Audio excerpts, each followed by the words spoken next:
Okay, so in this video we're going to be covering back pain during pregnancy and postpartum as well. I thought we'd cover why it happens in pregnancy to give us a sort of clearer understanding of what's going on in our bodies and why this back pain is happening to us. So first thing to know is it's very common. It's something around 60% of women during pregnancy actually experience back pain, and there's a number of factors as to why that might be happening. So number one is, you've probably heard of the hormone relaxin, which is produced during pregnancy, and that is to soften the ligaments in the pelvis and to open up the cervix to accommodate your growing baby. So a lot of the time you might have heard from personal trainers that you don't want to overstretch, because relaxin is running through the body. It softens your ligaments and it means that you're prone to overstretching, which then can have an effect on your lower back, which will lead to lower back pain. Another factor is the fact that I'll turn this way, is that your growing baby, maybe that it's pressing into the nerves in your lower back, which again is going to cause discomfort.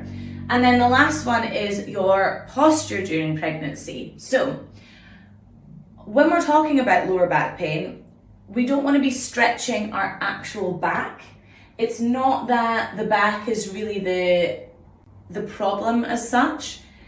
You can think of it like an earthquake. When an earthquake happens, I've never actually seen one, but it's that feeling that two things are happening. So maybe one thing is happening here, one here. When the earth shakes, that causes the break in the middle. Okay, so it's like the two opposing forces that make something happen in the middle, and you can think of that with your back pain as well when it comes to posture in pregnancy. So as I've explained in other videos with the posture, and Siobhan has as well, when your shoulders come forward, your pelvis tilts forward as well. There's a weakening of the glutes and there's a weakening of the upper back, okay? Because that's happened, your back has to take the brunt of the movement, okay? So it's really compensating for two weaknesses that are happening above and below. As well as this, in front, your abdominals are stretching and lengthening to accommodate the baby, which means that it has a direct effect on your lower back, on that opposing force, really. So any kind of movement that you're doing, your back is actually taking a lot of the movement and compensating for other areas in the body that are now weakened and lengthened. So you can think of it as well, I know we've explained in other videos that you've got four components of your core, and we're really trying to get that across to you, that your core is not just your sit-up crunches and the front of your abs. There's four aspects to your core. You've got your diaphragm, you've got your pelvic floor, you've got your abdominals, and then you've got your sort of deep back muscles, your multifidus it's called. So the back is actually the only part of the core four, so the four parts of your core, that doesn't physiologically change during pregnancy. So you can imagine that your diaphragm gets pushed up into the ribs because your baby is here. Your pelvic floor, of course, is experiencing excess pressure for 9 months with your growing baby. And then your abdominals are stretching at the front. So all these changes are happening in your core. So your back is then taking a lot of the force, the energy. A good way to think of it is just always remember that it's not a case of just stretching out this part of your back. It's a case of tackling the areas around it that have changed during pregnancy. So unfortunately, when we have our baby, it doesn't mean that these problems will just disappear. And this is why in the course, we really want you to focus on your daily habits as well as your workouts as well. So as we said before, in your classes, a lot of the workouts are very much focused on strengthening the areas that have been weakened, for example, your glutes, and then lengthening the areas that have been tightened, so for example, your chest. So it's important that you don't fear movement when it comes to your postpartum exercise regime. You've got to find movement that really feels good for you and also one that's going to include mobility for lengthening out the correct muscles, but then also strengthening the correct muscles as well. So that would be our sort of number one tip, is not to fear movement. Number two is getting in those daily habits of your diaphragmatic breathing and your pelvic floor strengtheners. So we've said it before, but we'll say it again. Get your audio on that we've provided for you and take time out of the day to do your diaphragmatic breathing, which we've done videos on previously, but remember popping your hands at the bottom of the wrist and just make sure that you're breathing into the belly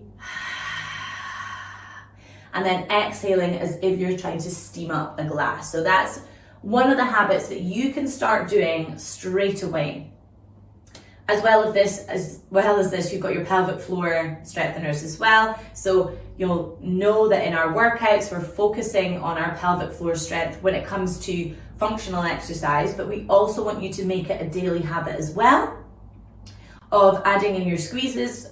We've added that audio for you. And then, as Siobhan said before, I think it was called the toothbrush effect. When you're brushing your teeth, maybe you do 10 short pelvic squeezes and then you do 10 longer ones. So hold it for 5 and release. Okay, so that's just making sure that your core is staying fully functional, because remember what we said, it's not the back that is the problem as such, it's the other elements of your core that need to be worked on so that your core, the 4 parts of the core, can work together as a team. So that's your diaphragm and that's your pelvic floor. So then when it comes to your abdominals, making sure that you are picking things up properly, standing up properly. So when you're rolling out of bed to begin with, not sitting up forward, thinking rolling to the side and then coming up. And then practicing your core exercises that we've provided for you in the home workouts as well. Another one of your daily habits that you want to take into consideration is the kind of movements that you're doing every day. So are you always holding a bag on one side? Are you kind of standing on one leg for a long period of time? Anything that you're doing for a long period of time, you might want to try and switch up. So even something simple like switching your bag to the other side or getting a rucksack that is on both shoulders can really help as well. Even things when you are pushing your pram, thinking of, again, we're going to say it until it's drummed into your brain, lifting from the first rib so the shoulders press back and you've got that nice posture rather than being here. In terms of pain management, you can use an ice pack or a hot water bottle, whatever feels better for you, and you can just pop it on your back and that should help to ease the pain as well. And then I know that some clients like wearing tubey grips, so you can get them from the pharmacy. Unfortunately, I don't have one with me, but it's kind of one that you would step in like this and pull up, and some women just find that that really supports their back as well. So those are little things that you can use for pain management as well. And then the last thing I'm going to cover is how to sit up properly. So I know it might seem quite simple, but I'm going to basically show you what muscles to engage when you stand up. So to help you, and we've done this in our workouts as well, you're going to squeeze your glutes together. So remember I said that the glutes are weakened, so we want to start engaging them. So before you stand up, and we've done this in our workouts, sometimes we have weights up our shoulders, but again, we're talking about daily habits in this video. So every time you sit up, make this a habit that you're going to squeeze your glutes together, push your feet into the floor and stand up. Even better than that would be adding in the breath. So squeezing your glutes together, remember how we breathe, steam up that window in front of you.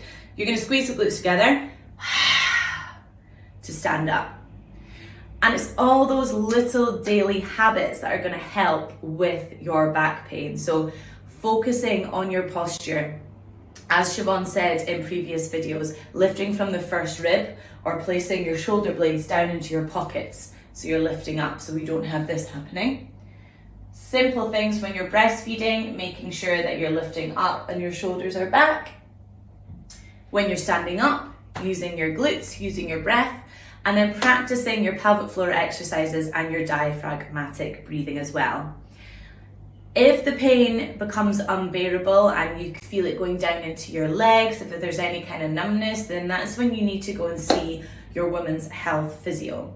And they can create an individualized plan for you. But I want you to take these tips on board, see if you notice a difference. And if you've got any questions, then you can just give me a message.